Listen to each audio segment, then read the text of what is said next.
Welcome to Cam's World!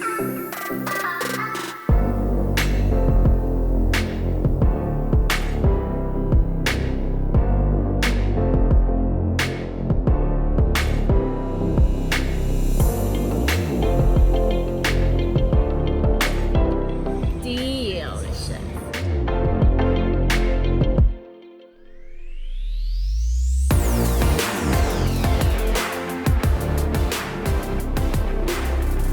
Hi!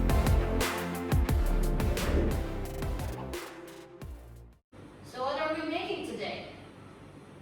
Well, today we're gonna make Chef Robbie's famous homemade artisanal bread for dummies, for absolute simpletons in the kitchen like myself. This is a very easy recipe, very few ingredients required. You're gonna need some water, of course, to mix with the bread flour. I've got a kilo of bread flour here. You can use regular multi-purpose bread flour if you have that. In this case, I was able to pick up the bread flour easily at the local supermarket. We've got some dry yeast, a little bit of milk that we'll use to mix with some water to get the yeast going before we add it to the bread flour. We've got a bit of salt as well to add some flavor to the bread. So those are all the ingredients you need. Some people do add a little bit of sugar to the bread as well to help the yeast grow. But I keep the sugar out, try to keep it low cal in terms of this bread recipe. But that's really it. You could even get by without using the milk in the yeast mixture if you wanted to, but the yeast does like to eat milk and sugar. So I'm adding a little bit of milk to the mix just to help the yeast grow a little bit more and help to make the bread a little bit more fluffy. What I'm gonna do is add some yeast to just a little bowl of water. About 4 tablespoons of yeast to 1 kilo of flour. So I know about how much it's gonna be, about that much. It's about 4 tablespoons. I think I'm just gonna finish this jar up, actually. So 4 tablespoons to 1 kilo of flour. Then I'm gonna add a little bit of milk to the water and yeast mixture, just to help the yeast grow and eat. The water, by the way, is just a little bit warm because the yeast like warm water. And I'm gonna mix that up. Get the yeast mixed in with the milk and the water so it's all wet.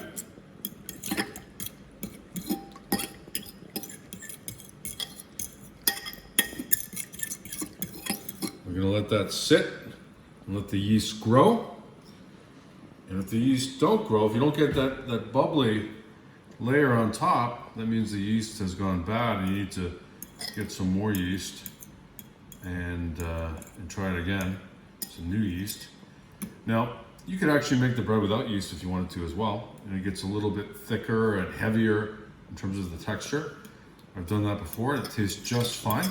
All depends on your preference. If you want fluffy bread with those air pockets in it, then you definitely want to use some yeast. But if you don't mind a more solid, thick, heavy, hearty bread, then don't use yeast. Let's go straight to the next step. Okay, so it looks like the yeast is ready. It's formed a little bit of foam, yeasty foam on top of the water and milk mix. So that means it's been eating, it's active, it's alive, so it's good to go. Okay, so now we're ready to open up our flour and pour it onto a clean surface. You can actually do this all in one bowl if you wanted to, which makes cleanup a little bit easier, but I'll do it on the table today, just so it's a little bit more interesting. So I'm gonna pour out most of this bag, just leave a little bit inside the bag because you might need it a bit later to thicken up the mixture. And also to help you roll it. So I make a little hole in the middle where I add some of the the yeast mixture with the water and the milk. Again, you don't need to use milk if you don't want to. It just helps the yeast eat, get active. Oops, this is the problem when you use a table. If you get messy, it's going to be a lot of work to clean up, but that's what Kim's here for, is to help out with the cleanup. The chef does the cooking, Yeah, right. and the eaters do the cleaning. That's the deal. What if you're the one who's cooking and also you're the one who's eating? And I gotta do both. So, here we just add a little bit more until it all combines. Eventually it will. I know Patrick would love to get into this, make a big mess, even bigger. Not today, sir. We will do that in the future though, son, I promise.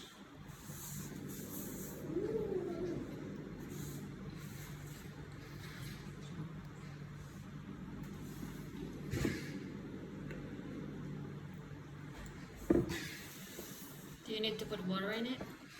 Yeah, I'm gonna add some water because this is obviously not enough. So This was really just for the yeast to get going. So I'm gonna be adding some water shortly once I get a better mix going. Once I get it you're gonna combined a use bit this better. all? Yep, we're gonna use it all.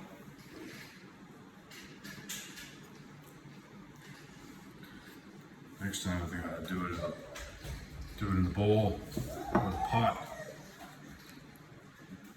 I can tell the mess is gonna be really big today. It's tough to clean up flour once it dries on the countertop too. You need a good scraper, which I do have. For me, it definitely seems like making this in a bowl is a lot easier. Not as photogenic when you're doing a video, just to have it on the counter. You can see that's still dry. Gotta add some more.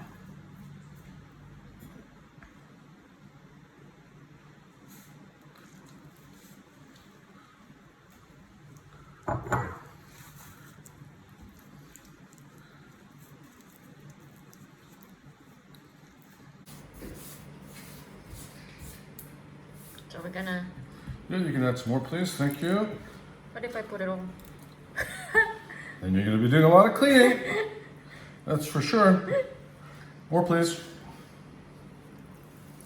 You're gonna soak up all this dry flour, get it into the mix so it becomes one big So you just Dough need to ball. keep on adding water Yep. Okay, more water, please. until you reach the right consistency. Does it?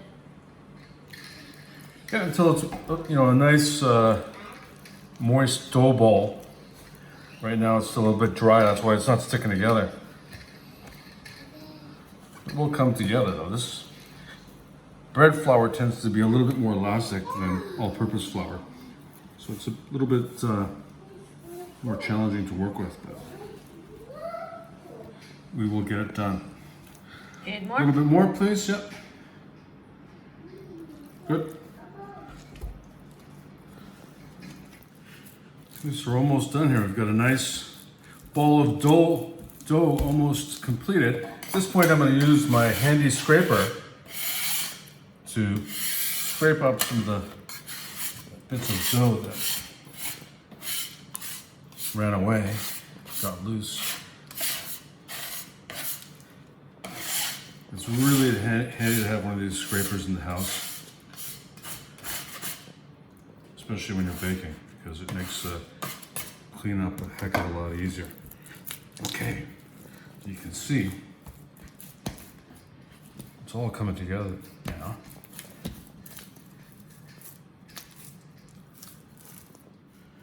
And one of the things I forgot to do already was put some salt in the mix.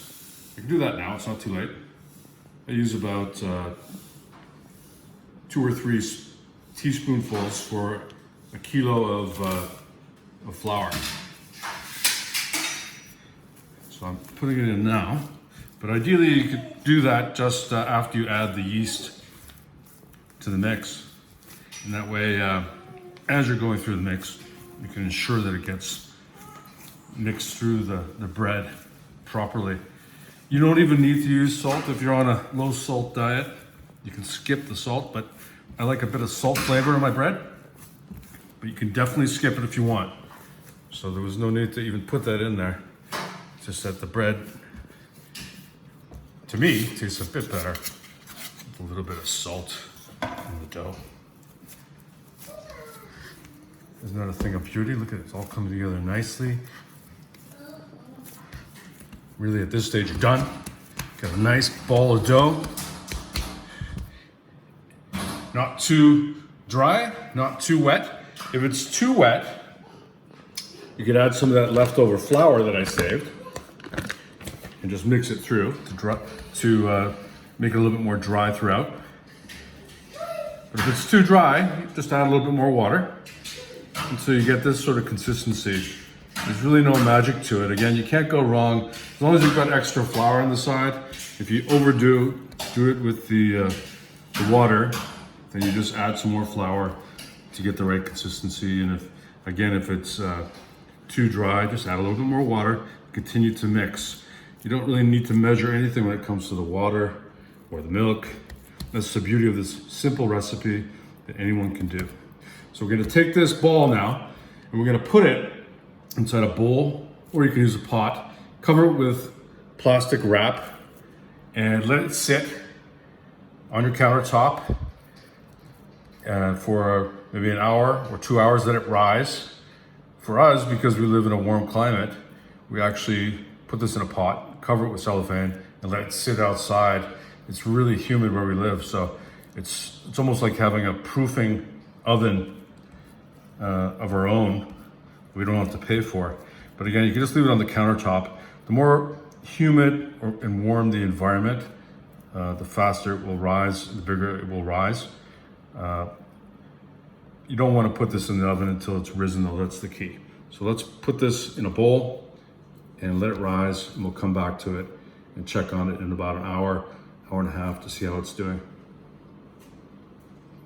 I've got a nice tall pot that I like to use because as the bread rises, obviously, you've got more space for it to grow.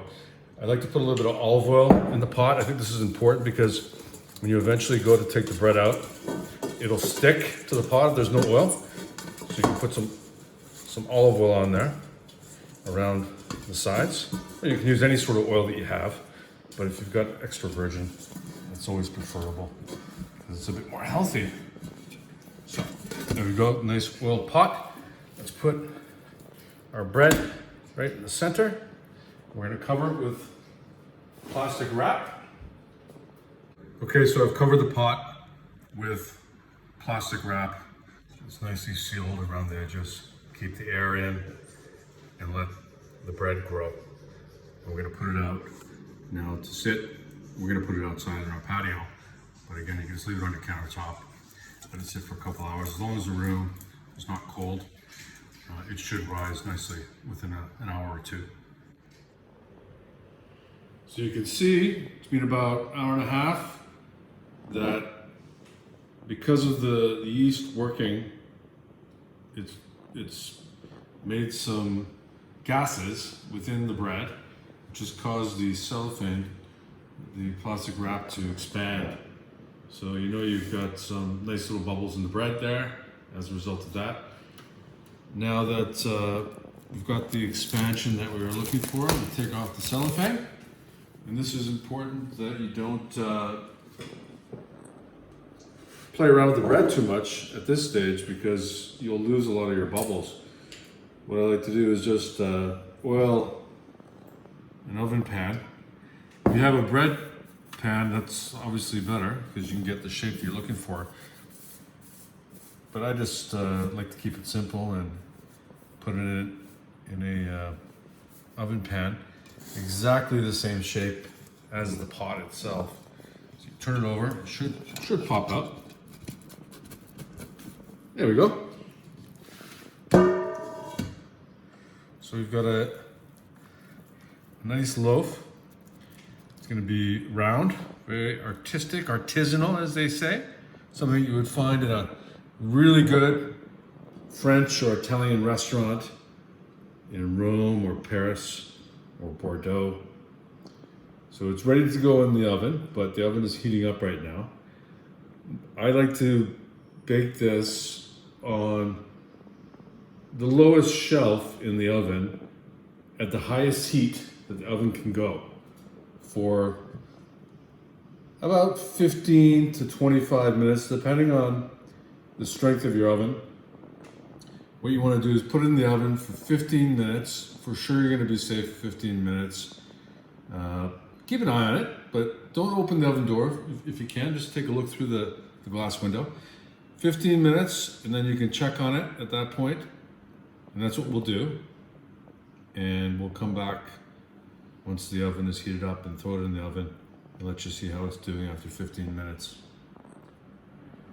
One option that you have when making bread is to put the cuts across the top of the bread like you often see on a French stick or in other loaves from the bakery. You can do that. It adds some texture to the crust of the bread, adds a little bit of volume where you're putting the cuts, but you don't need to. In this case, I've done it. I've also added a little bit of salt to the crust because I like a bit of salty flavor on the crust. I really love a good crust, and to me that adds some nice flavor. But you don't need to do that. Again, it tastes great without the salt, but I guess I'm a bit addicted to salt, so put a bit on there. But again, it's up to you.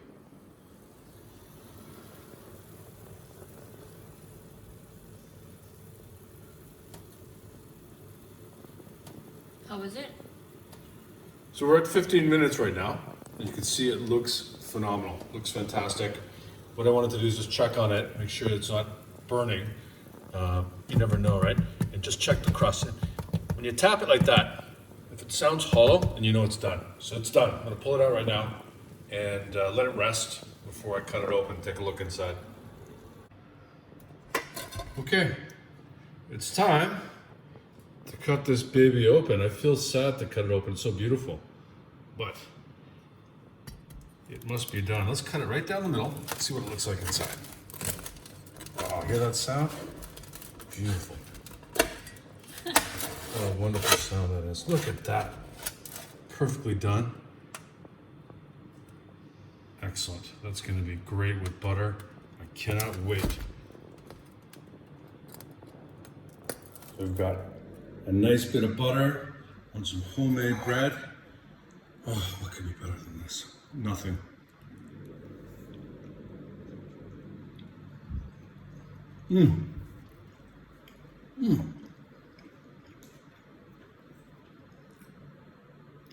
Delicious, absolutely delicious. I'll be toasting this by the slice every morning, like I said, for at least a few days.